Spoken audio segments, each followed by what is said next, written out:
May nadala akong iba't ibang kulay na gulaman galing sa Pilipinas nung ako ay nagbakasyon. Nung na-check ko yung iba ay na-expire na, yung iba ay malapit na. So gagawin na nga nating dessert or panghimagas. So kailangan natin dito ng water at saka itong gulaman. So yellow color po yung pinili natin dahil pineapple flavor po yung gagawin natin.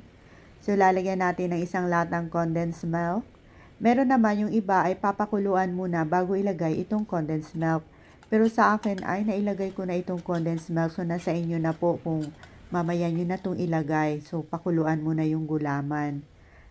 At pagkatapos ay isalang na natin dito sa stove hanggat sa medyo mag-simmer na po. At pagkatapos ay patayin lang natin ang apoy. At idagdag na natin itong isang latang evaporated milk. So paghalo-haloin lang natin. At pagkatapos na nating maihalo to ay ilipat na natin dito sa isang lanera or kung anong molds na meron kayo. So nilagyan din natin ng pineapple tidbits. Pag medyo lumamig na, ilagay muna natin sa fridge hanggat sa mag-set po. At ito na po, iserve na natin.